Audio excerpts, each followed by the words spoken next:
ये मशीन की सरकार है। और हिंदू मुसलमान कर करके ये देश में सिर्फ और सांप्रदायिक करके ये लाता है। ये भगवान को बेच देता है, राम को बेच के वोट लेता है। ऐसा गिरा हुआ लोग आपको कहीं नहीं मिलेगा। जो भगवान को बेच देगा उसको वोट लीजिएगा। भगवान के लिए मंदिर है, मंदिर में आराधना कीजिए, घर है। और भगवान तो सब जगह है, उसको खोजिएगा मिल जाएगा। You are God, I am God, this thing create God. ये मैं नहीं कह रहा हूँ, श्री रामकृष्ण परमहंस कहे थे। मिलना नहीं तो मिलना नहीं है, किसानों की मांग है। मोदी को पता लगेगा ये किसान बैठे हैं यहाँ, या शैतान है या दलाल है या कौन है ये।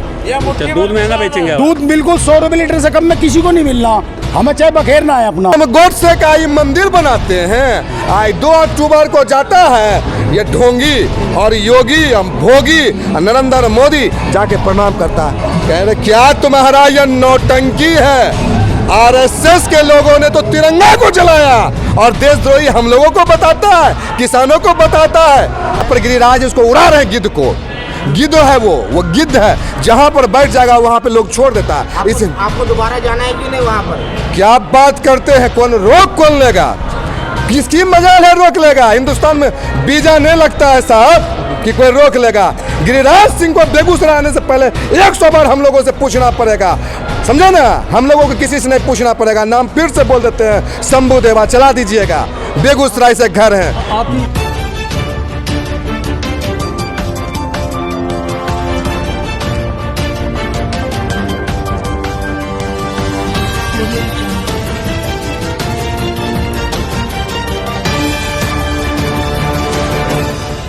नमस्कार, इस वक्त हम गाजीपुर बॉर्डर पर हैं, जहां पर पिछले 95 डेज से किसान बैठे हैं। मतलब 95 दिन से किसान लगातार यहां पे आंदोलन कर रहे हैं और सरकार से एक ही मांग कर रहे हैं कि इस जो कानून बनाया है, कृषि कानून, इसे वापस लो। हमारे साथ कुछ युवा हैं, इनसे बात कर लेते हैं इस बारे में इनकी क्या राय है। सर, सबसे पहले तो अपना नाम बता दें। जी, मेरा नाम शंभू देवा हुआ, बेगूसराय से मैं हूँ। बिहार? जी हाँ, बिहार। तो आप तो बहुत जाने पहचाने चेहरों के यहाँ से आते हैं। कन्हैया कुमार हैं, गिरिराज सिंह हैं, दोनों वहीं से हैं ना?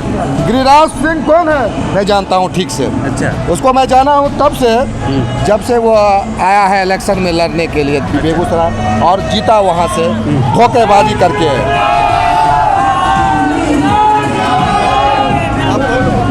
और आप जानिए कि जब गिरिराज सिंह बेगूसराय आए और आज के डेट में बेगूसराय में अपराध जो है बढ़ गया है। आप देख सकते हैं। आपने गिरिराज को वोट नहीं दिया था क्या? मैं कभी उसको नहीं दूंगा वोट। क्यों? जिस व्यक्ति का अपराधी चरित्र हो, जिस व्यक्ति को बोलने का तमीज़ नहीं हो, उस व्यक्ति को हम वोट देंगे। हम अपना प्रतिनिधित्व उस व्यक्ति को भेजेंगे जो बुद्धिजीवी हो, अक्लमंद हो, अच्छा हो। तो बुद्धिजीवी तो कन्हैया कुमार थे वहाँ पे, कैसे हार गए वहाँ पे? भाई वोट तो हम उनको दिए। मशीन ने धोखा दे दिया तो हम क्या करें? अच्छा, मशीन धोखा दे गई? हाँ, मशीन धोखा दे दिया। सेट हो गई? नहीं, मशीन धोखा दे दिया। मशीन को सेट कर लिया अपने हिसाब से उसने। अच्छा। यहाँ क्या कहने आए हैं आप? किसान आंदोलन के समर्थन में आए, क्या कहना? कहने कुछ नहीं आए हैं। इस आंदोलन में हम अपनी भागीदारी सुनिश्चित किया हूँ। अच्छा। बेगूसराय से चल करके हमने यहाँ पर आया, और हमने पहले भी आया। एक बस लोगों को हमने लेकर के यहाँ पर समर्थन यहाँ दिया जा करके। अच्छा। सिंधु बॉर्डर पे दिया जा करके हम लोगों ने। तो आप जब वहाँ से यहाँ तक आए हैं, काफ़ी दूरी तय की है आपने, क्यों वहाँ पे कोई आंदोलन शुरू नहीं कर देते सरकार के? देखिए, एक चीज़ बता देते हैं। बुखार जो है, सर में दर्द आपको यहाँ पे है। जी। तो विक्स आपको यहाँ नहीं लगाएंगे। अच्छा। ये राजधानी में ही इस राजधानी को कैप्चर क्यों किया गया है? अच्छा। इसीलिए किया गया कि जहाँ पे सर दर्द है वहीं पे बम लगाएंगे। अच्छा। हम मोदी को पता चल जाएगा कि ये किसान अन्नदाता से जो लड़ाई लड़ रहे हैं, इनको सब कुछ याद आ जाएगा। आरएसएस जो इनका नाना दाना बाबा जो है, उसको भी इस बार वो भी इसको नहीं बचा पाएगा। अच्छा जी, बस अब 4 दिन की चांद या अंधेरी रात है मोदी का। 3 महीना हो गया, 4 महीना होने। अरे हमारा 3 महीना जो आंदोलन का है, ये 30,000 वर्ष तक इस आंदोलन को लोग याद रखेगा। आज़ाद भारत में इससे बड़ा आंदोलन नहीं हुआ है अभी तक। तो सर, वो तो कह रहे हैं कि जो कानून वापसी की मांग कर रहे हैं किसान, ये किसान नहीं है, ये दलाल है, और ये बैठे हैं क्योंकि मंडियाँ ख़त्म हो जाएंगी, इस वजह से शायद ये बैठे हैं, और इनका मतलब रोजी रोटी की छिन रही है बिचौलियों। आपको हम बड़ी आश्चर्य की बात है, दलाल ही बोल रहा है अन्नदाता को दलाल। ये लोग किसके दलाल हैं आपको मालूम है? मोदी और ये अमित शाह, भोगी, ये तमाम लोग हम दो इसका है अडानी का और अंबानी का दलाल है।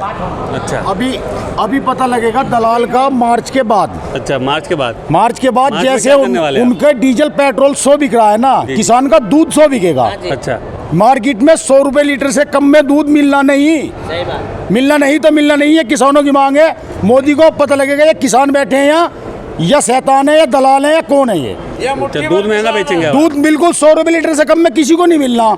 हमें चाहे बखेरना है अपना। अच्छा, आपको मैं बताना चाहता हूँ कि मोदी जी को तो दिक्कत दिखाएंगे ही ना।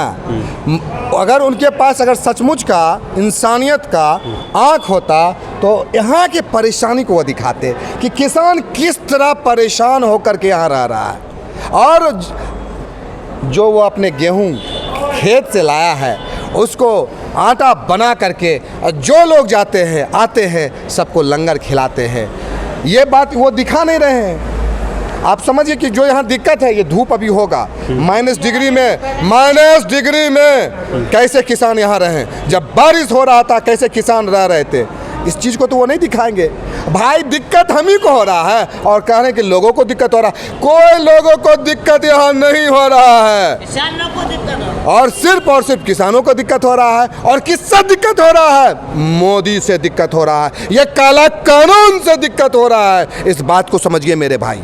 पेट्रोल लगातार महंगा हो रहा है, डीजल लगातार महंगा हो रहा है, उसी की वजह से शायद महंगाई भी बढ़ जाएगी, पूरे देश में बढ़ेगी, जाहिर है। सारी चीज़ें उसी से जुड़ी होती हैं, एक्सपोर्ट होता है, इधर उधर आता जाता है। तो क्या कहना चाहते हैं आप जिस तरीके से महंगाई बढ़ रही है? मैं आपको बताता हूँ, इन्होंने कहा, मोदी जी ने कहा कि महंगाई की बहुत हो गई मार, अब की बार मोदी सरकार, अच्छे दिन आएंगे।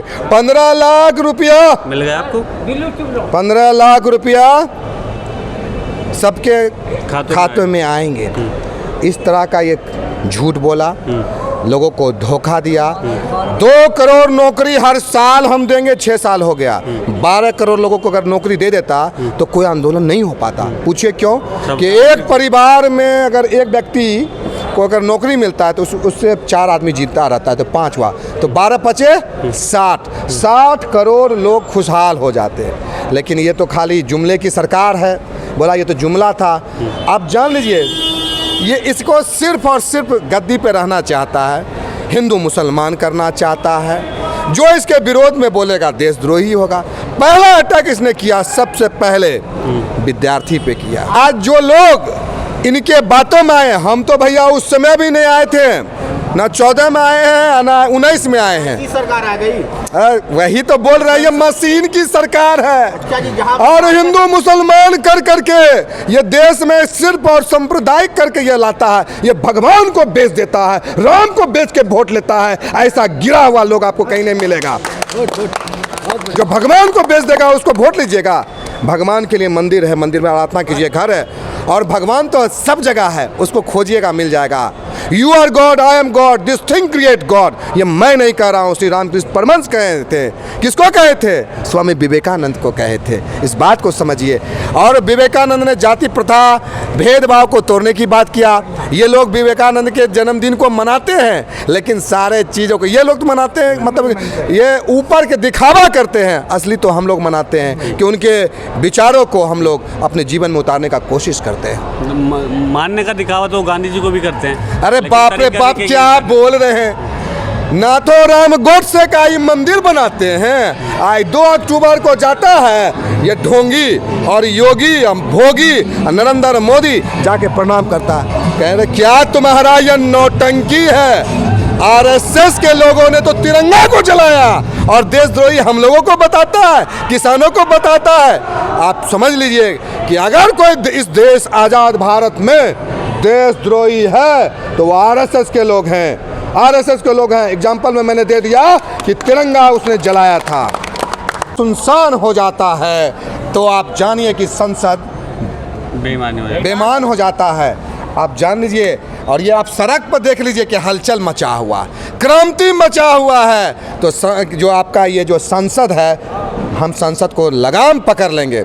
और आप जान लीजिए इलेक्शन क्या, 5 साल सरकार आएगी जाएगी, सदा के लिए कोई सरकार नहीं रहेगी। जब अंग्रेज नहीं रह सका तो ये सरकार क्या रहेगी? बंगाल इलेक्शन आने वाला है भाई, बंगाल बन गई तो अरे अभी कहिए कि रात दिन हो गया तो इसका क्या जवाब है? अरे उसको दावा, वो तो झूठ बोलता ही है। भाजपा सरकार जहां दावा कर रही है वहां पर सरकार बनाई है। मैं आराम से मैं आराम से, आप अपना काम कीजिए, हमको बोलने दीजिए ना, हम बोले, मेरा तरीका ही है बोलने का। मैं बताना ये आपको चाह रहा हूँ कि जो आप बता रहे हैं कि बंगाल में इनका जो है ना दिमाग खुल जाएगा, यहाँ पे दिमाग खुल जाएगा। और जान लीजिए इस बार जो दीदी हो चाहे वाम दल हो, यही दो गो रहेगा। बाकी जो बीजेपी का जो है कीचड़ वाला कमल, मतलब कीचड़ के अंदर वाला ही है, किसी भी हाल में बंगाल में नहीं जीतेगा। क्योंकि ये किसान हर एक जगह है। बंगाल में किसान नहीं है क्या? बंगाल में भी किसान है और वो भी इसके विरोध में है। इसीलिए मेरे भाई आपको हम कह रहे हैं कि ये सरकार जो है पूर्ण रूप से विफल है। और ईवीएम का जितना ही जो चक्कर कर रहा था, इस बार ये नहीं हो पाएगा। अभी से वहाँ पे हम कहेंगे, थोड़ा सचेत रखिएगा, इस न्यूज़ को दिखाइएगा, कहीं हिंदू मुसलमान का नाटक नहीं करवा दे वहाँ पर, कहीं हिंदू मुसलमान का नाटक नहीं करा दे, कहीं हमारे बॉर्डर पे शहीदों का, हमारे जवानों को शहीद न करवा दे। इन दोनों चीज़ का भी ध्यान आप लोग रखिएगा। इस चीज़ को बताइएगा कि पहले ही बता दिया जा रहा है कि ये लोग को जब इलेक्शन आता है कभी पुलवामा करवा देता है, और कभी इलेक्शन आता है तो हिंदू मुसलमान करवा देता है, कभी इलेक्शन आता है तो राम को बेचता है। इतना घटिया जिसका कोई जवाब नहीं है बीजेपी है। मेरा नाम शंभू देवा हुआ, घर बेगूसराय, बिहार से हूँ। वही बिहार से हूँ जहाँ से कुंवर सिंह थे, वही बिहार से है जहाँ पर गुरु गोविंद सिंह ने जन्म लिया, राज भी है जहाँ पर गिरिराज उसको उड़ा रहे हैं, गिद्ध को, गिद्ध है वो गिद्ध है, जहाँ पर बैठ जाएगा वहाँ पे लोग छोड़ देता है। इस आपको दोबारा जाना है कि नहीं वहाँ पर? क्या बात करते हैं, कौन लेगा? किसकी मजाल है रोक लेगा? हिंदुस्तान में वीजा नहीं लगता है साहब कि कोई रोक लेगा। गिरिराज सिंह को बेगूसराय आने से पहले 100 बार हम लोगों से पूछना पड़ेगा, समझे ना? हम लोगों को किसी से नहीं पूछना पड़ेगा। नाम फिर से बोल देते हैं, शंभू देवा, चला दीजिएगा। बेगूसराय से घर है,